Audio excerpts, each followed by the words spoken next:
आज तुमच्या भागाची परिस्थिती आहे त्याहीपेक्षा माझ्या भागामध्ये अतिशय वाईटपणे जी कामं केली होती तीच कामं आज तालुक्यामध्ये आहेत. त्याला मुलामा द्यायचं काम सुद्धा यांच्या हेतूने झालं नाही. रस्त्याची अवस्था बघा, लाईट शाईन तो अतिशय योग्य आहे. आपले खासदार अतिशय सक्षम आहे.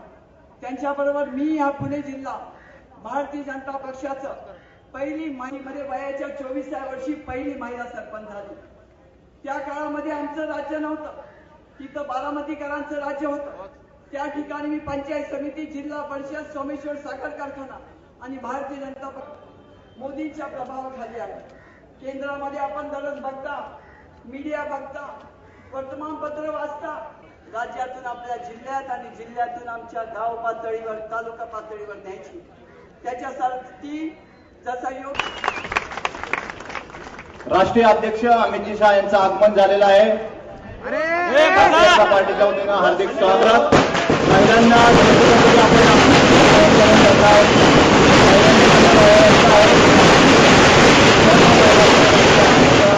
अमित शहा यांना ओळखायचे आहे. अमित शहा भारतीय जनता पार्टीचा भाजपा राष्ट्रीय अध्यक्ष आदरणीय महोदयजी अमितजी शहानु भाजपाना हडपसर मंडळ તરફથી हार्दिक स्वागत કરવામાં આવે છે. अमितजी शहा यांना विनंती करतो की त्यांनी छत्रपती शिवाजी महाराज व डॉक्टर बाबासाहेब आंबेडकर यांच्या पुतळ्याला पुष्पहार अर्पण करायचं आहे.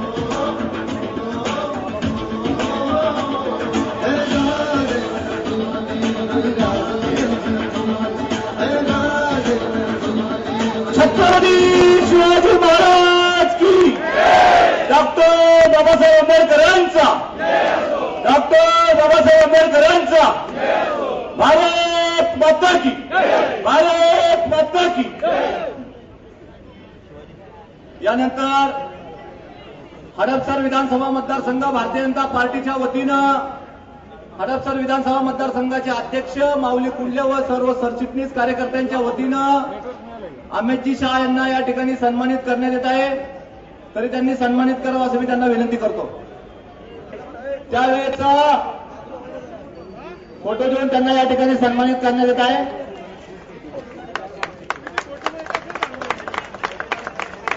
छत्रपती शिवाजी महाराज की.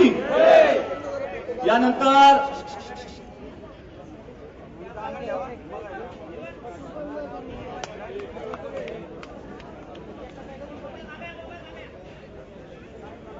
आरपीआयच्या वतीने या ठिकाणी संतोष खराते महादेव काँग्रेसमधील काही मान्यवर की ज्यांच्या वतीनं खऱ्या अर्थाने या मतदारसंघाला खिंडार पडलेला आहे आणि योगेशजी टिळकर यांचा विजय भारतीय जनता पार्टी महायुतीच्या वतीनं त्यांचं स्वागत करत आहे. राष्ट्रीय अध्यक्ष अमितजी शहा यांना विनंती करतो की त्यांनी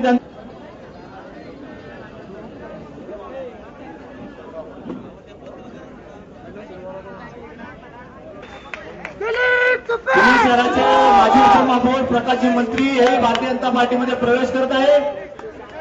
त्यांनी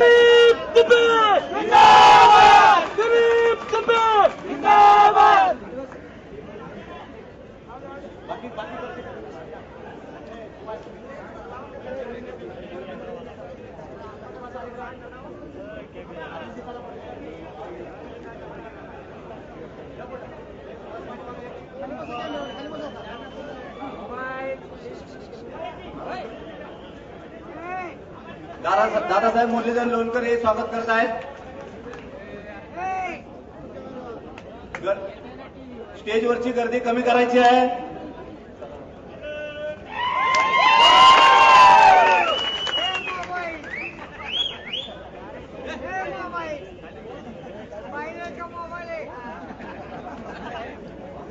शैक्षणिक व कोऑपरेटिव्ह सेक्टरमध्ये अतिशय ताकदीनं काम करणारे आज आपल्या सर्वांच्या साक्षीनं या ठिकाणी आम्ही सर्व मंडळींनी अतिशय नरेंद्रभाई मोदी यांच्या विचाराला भारावून अमितभाई शाह यांच्या मार्गदर्शनाने पवित्र असा ईदचा सण या ठिकाणी अतिशय उत्साहानं साजरा होतोय आणि म्हणून मी या मंचाच्या वतीनं माझ्या तमाम मुस्लिम बांधवांना ईदच्या मनपूर्वक सुरुवातीला या ठिकाणी आपल्याला ऐकायचं आहे।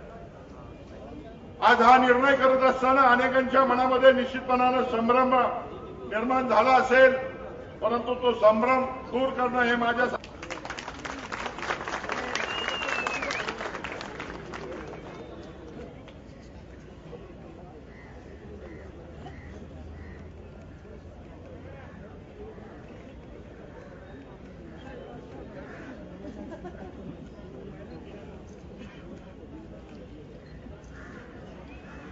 भारत माता की जरा जोर से बोलिए।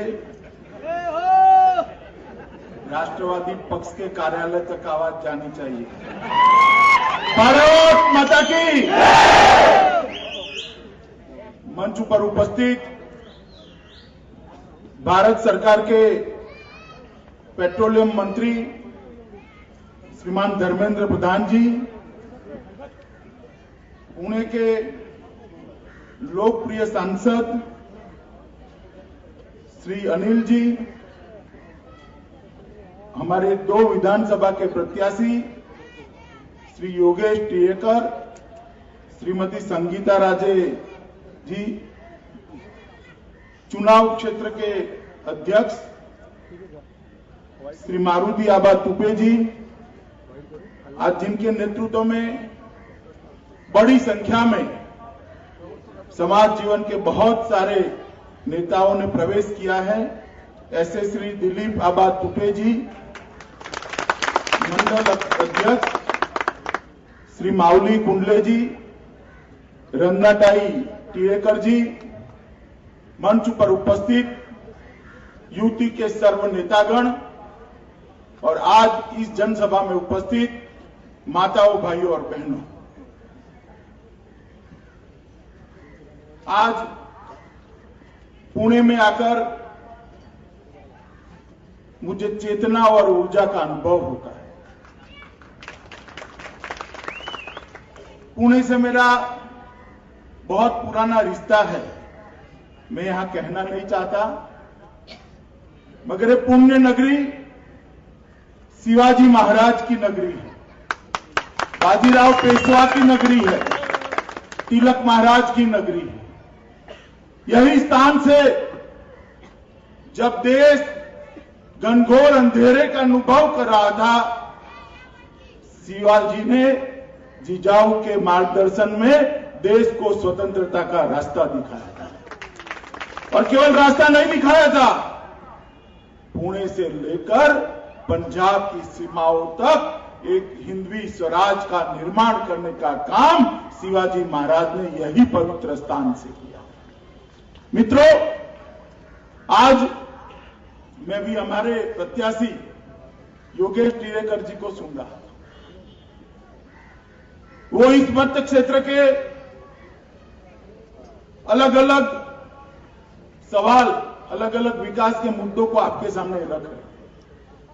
उनके आवाज में जनता की वेदना दिखाई पड़ती थी, मगर जब आप 15 अक्टूबर को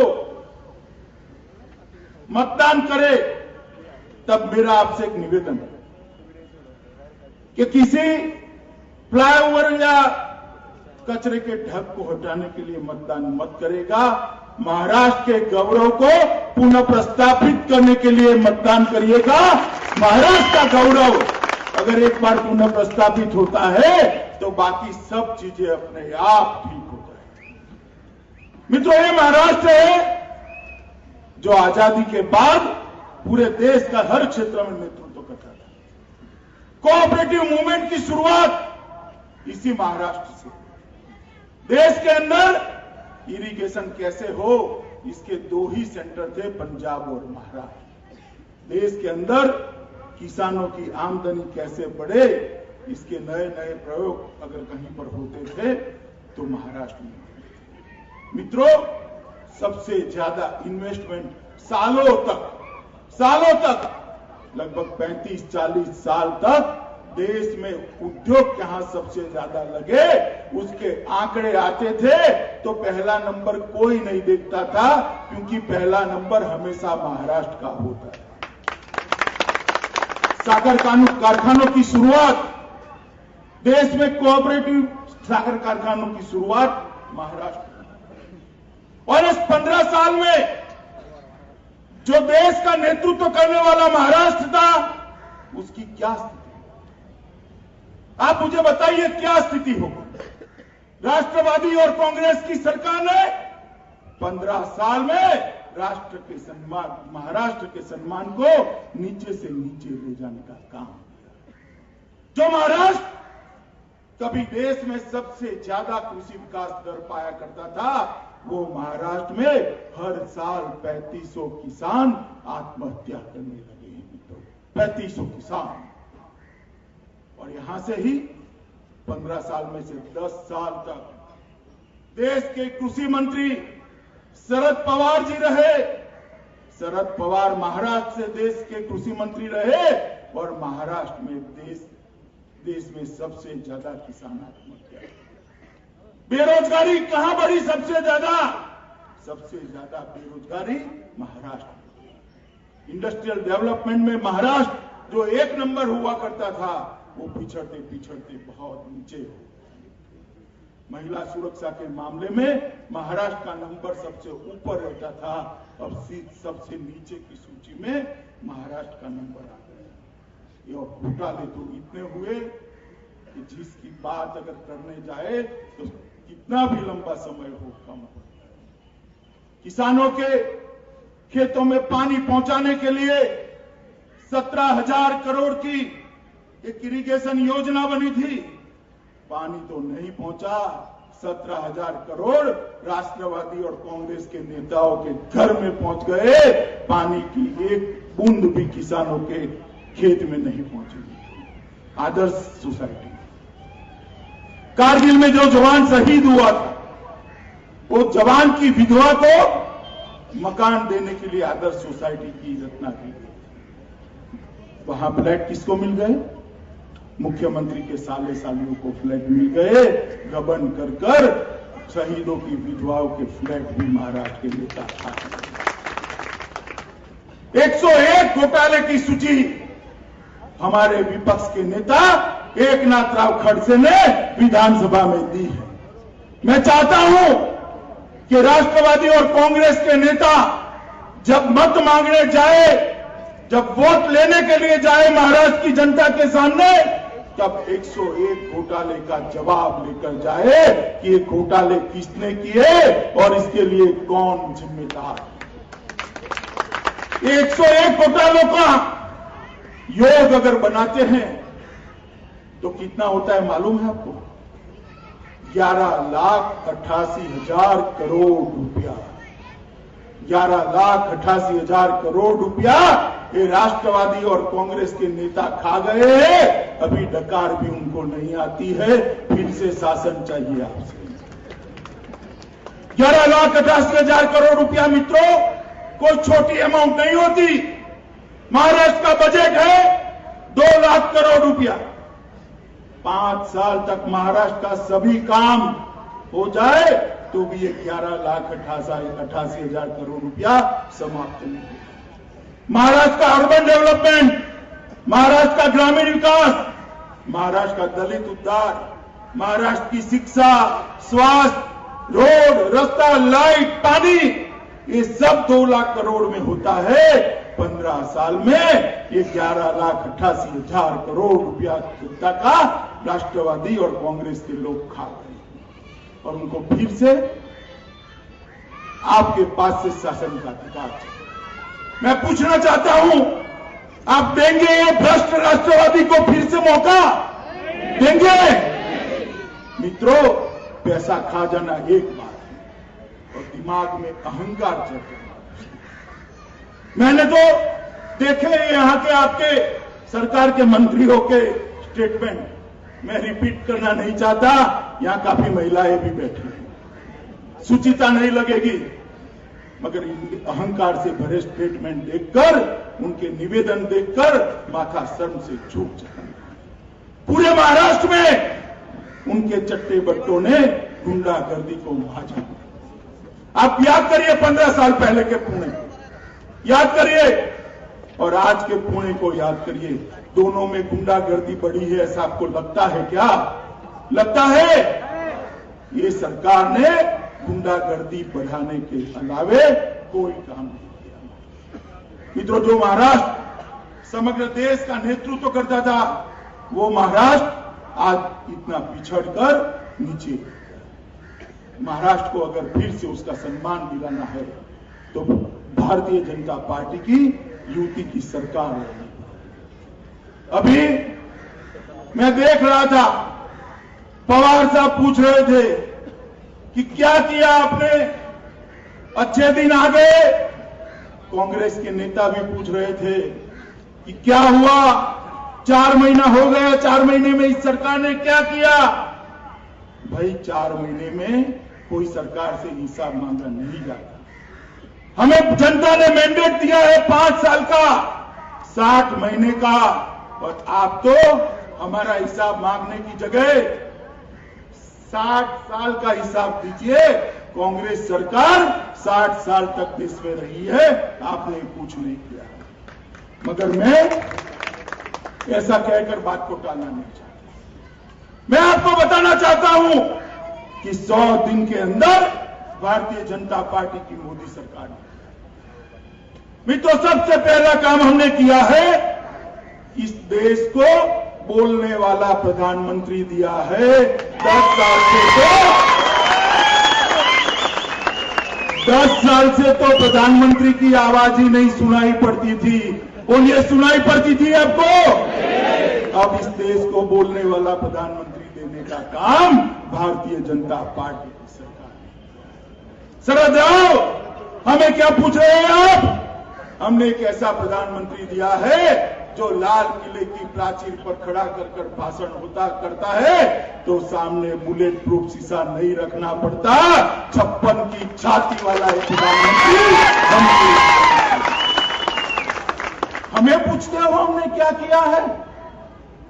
आज से पहले कितने प्रधानमंत्रियों की शपथ विधि हुई, आपने भी देखी होगी। आप बताइए, किसी प्रधानमंत्री की शपथ विधि में अन्य देशों के राष्ट्राध्यक्षों को आपने देखा है क्या? देखा है? प्रधानमंत्री मोदी ने जब शपथ लिया, 7 देशों के राष्ट्राध्यक्ष उनका अभिनंदन करने के लिए आए। ये मोदी का सम्मान नहीं है, भारत देश का सम्मान है। ये किया है। और जब यहां आया, पाकिस्तान के प्रधानमंत्री यहां आए, तो हमने उनको न्योता दिया कि आइए फिर से एक बार वार्ता शुरू करते हैं। सचिव स्तर की वार्ता का प्रधानमंत्री जी ने उनको निमंत्रण दिया। उन्होंने निमंत्रण का स्वीकार भी किया, तिथि भी तय हो गई।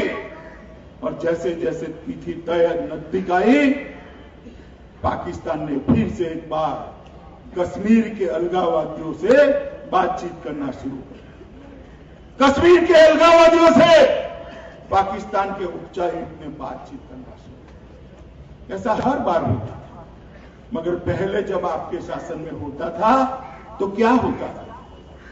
पहले सचिवों की बैठक होती थी, बाद में सचिव और मंत्री की बैठक होती थी, बाद में प्रधानमंत्री और मंत्री की बैठक होती थी, और बाद में कुछ नहीं होता था। मगर इस बार नरेंद्र मोदी की भारतीय जनता पार्टी की सरकार देश में, एक देशभक्त सरकार देश में, जैसे ही पाकिस्तान ने कश्मीरी अलगाववादियों से बात करना शुरू करा, आधे ही घंटे में प्रधानमंत्री जी ने कह दिया, पाकिस्तान तय कर ले, कश्मीरी अलगाववादियों से बात करना है या भारत से बात करना है। कश्मीर के भोग पर कोई बातचीत नहीं हो सकती। ये निर्णय लेने का मादा रखने वाला प्रधानमंत्री भारतीय जनता पार्टी। गोलीबारी सरहद पर पहले भी होती थी और आज भी। आपके शासन में ज्यादा होती थी, हमारे शासन में कम होती है, मगर दोनों में फर्क पड़ा है। आपको दिखाई नहीं पड़ता, कांग्रेस के मित्रों को दिखाई नहीं पड़ता क्योंकि उनका चश्मा विदेशी चश्मा है। हमें दिखाई पड़ता है क्या फर्क पड़ा है। पहले गोलीबारी की शुरुआत भी पाकिस्तानी फौज करती थी और अंत भी पाकिस्तानी फौज करती थी, और अब गोलीबारी की शुरुआत पाकिस्तानी फौज करती है और अंत भारत की फौज करती है। इनका जवाब कैसे दिया? सरहद की सुरक्षा के लिए गृह के अंदर गृह मंत्री और रक्षा मंत्री ऐसे नहीं कहते कि हमें मालूम नहीं है। हमारे शासन में फौजों को अधिकार है, अगर उस ओर से गोलीबारी होती है तो यहां से गोलीबारी कर कर उसका जवाब दिया जाए। ये परिवर्तन मित्रों हमने किया। आपने क्या किया था 10 साल के अंदर? राष्ट्रवादी कांग्रेस की सरकार ने देश में 10 साल के अंदर क्या किया? हम जब गए, अटल जी जब प्रधानमंत्री पद से उतरे तो 8.4% का विकास दर हम देकर गए। देश का वृद्धि दर 8.4% था। आपने 10 साल में उसको 4.2% पर पहुंचा दिया, आधा कर रख दिया, विकास को रोक दिया, बेरोजगारों की फौज खड़ी कर दी। क्या हुआ हमारे आने के बाद 3 महीने में? हमें पूछते हो 4 महीने में क्या हुआ? जो 4.2 पर आपने लाकर रखा था वो विकास दर को 3 महीने में हमने 5.7% पर पहुंचाने का काम किया। देश के युवाओं को रोजगारी देने का काम इस भारतीय जनता पार्टी की सरकार ने। मित्रों, आप सबने सुना 50 साल हो गए बैंकों को राष्ट्रीयकृत हुए। जब बैंकों का राष्ट्रीयकरण किया था, श्रीमती गांधी ने नारा दिया था कि अब बैंक गरीबों के लिए खुल जाए, और इसके कारण गरीबों ने वोट भी दिए थे। मगर 50 साल में मुझे कहते हुए बड़ा दुख होता है, 50 साल में 50% देश की गरीब जनता के पास अपने फैमिली में, अपने घर में एक भी बैंक अकाउंट नहीं है।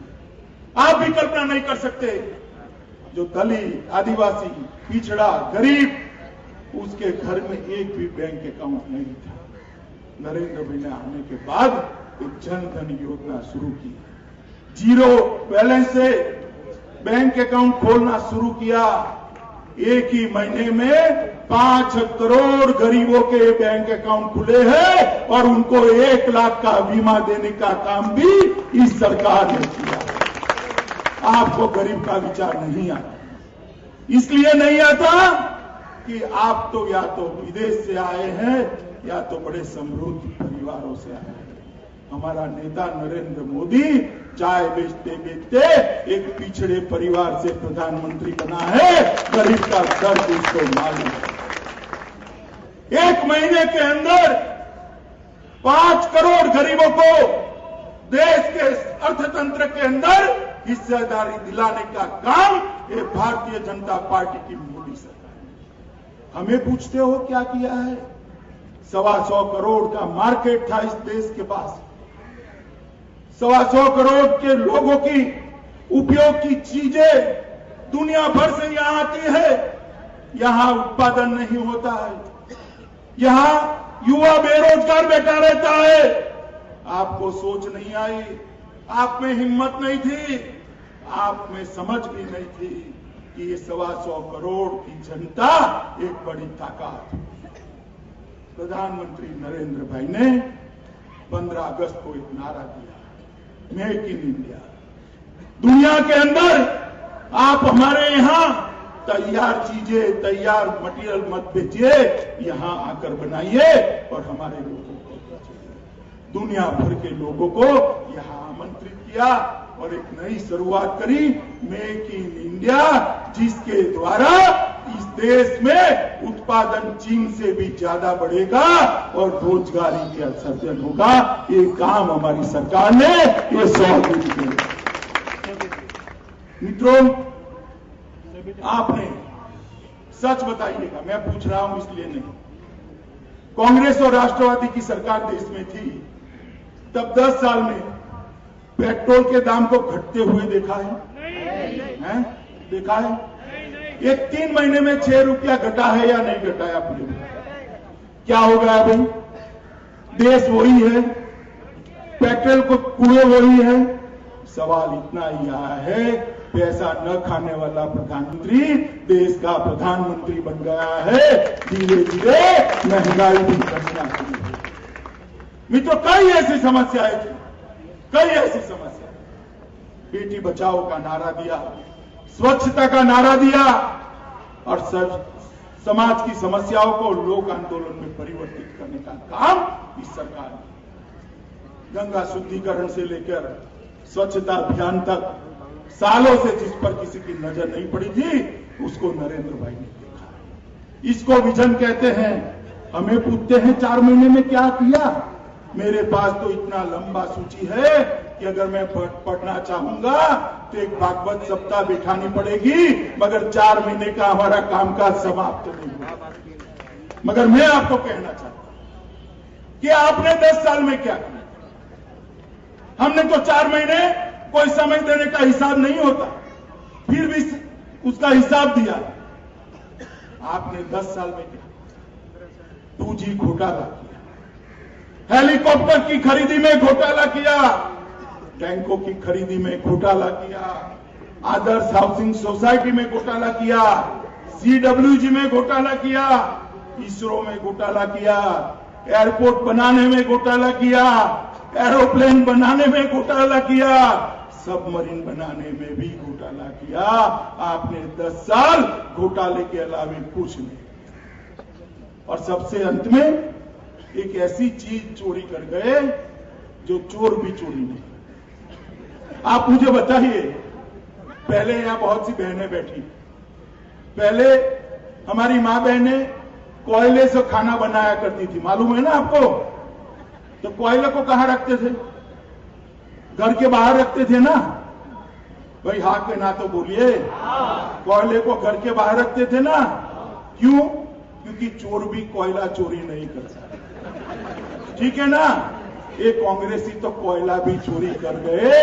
56 लाख करोड़ रुपए का कोयला कांग्रेसी और राष्ट्रवादी चोरी। तो हर क्षेत्र में भ्रष्टाचार करने का काम किया है। आप अगर किसी राष्ट्रवादी के कार्यकर्ता को जानते हैं तो 10 साल पहले का उसका घर और उसकी स्कूटी को याद करिए और आज का उसका बंगला देखिए और ऑडी गाड़ी देखिए, मालूम पड़ जाएगा पैसा कहां गया। आपको मालूम पड़ जाएगा कहां पर गुंडागर्दी होती है पुणे में। कोई चौपाल पर, कोई चौराहे पर, तो स्कूटर खड़ा कर कर पूछिएगा कि भाई कौन सी पार्टी से हो? जवाब एक ही आएगा, राष्ट्रवादी पार्टी से। और कोई पार्टी नहीं आ सकती, क्योंकि 15 साल तक आपने गुंडागर्दी बढ़ाने का काम किया है, करप्शन बढ़ाने का काम किया है, महाराष्ट्र की शुगर मिलों को नष्ट करने का काम किया है, महाराष्ट्र की सहकारी बैंकों को खत्म करने का काम किया है, किसानों को आत्महत्या करने पर मजबूर करने का। मित्रों, मोदी जी के नेतृत्व में एक सरकार बनी है देश में जो देश को 21वीं सदी में ले जाना चाहती है। पहले जब देश के प्रधानमंत्री जापान जाते थे, अमेरिका जाते थे, जर्मन जाते थे, दिल्ली के अलावे किसी को खबर मालूम नहीं पड़ता था कि देश के प्रधानमंत्री कहां गए। आज नरेंद्र भाई जापान जाते हैं तो पूरी दुनिया को मालूम पड़ता है कि मोदी आज जापान में है। चीन का प्रधानमंत्री भारत आता है तो पूरी दुनिया को मालूम है आज चीन के प्रधानमंत्री भारत आए हैं। और नरेंद्र मोदी अमेरिका जाते हैं तो पूरी दुनिया को मालूम पड़ता है कि आज नरेंद्र मोदी अमेरिका है। मित्रों, ये देश का सम्मान बढ़ाने की बात। आप में से कितने लोगों ने नरेंद्र भाई का मेडिसन स्क्वायर अमेरिका का भाषण देखा है? जरा हाथ उठाइए। तो आप सबने देखा है ना?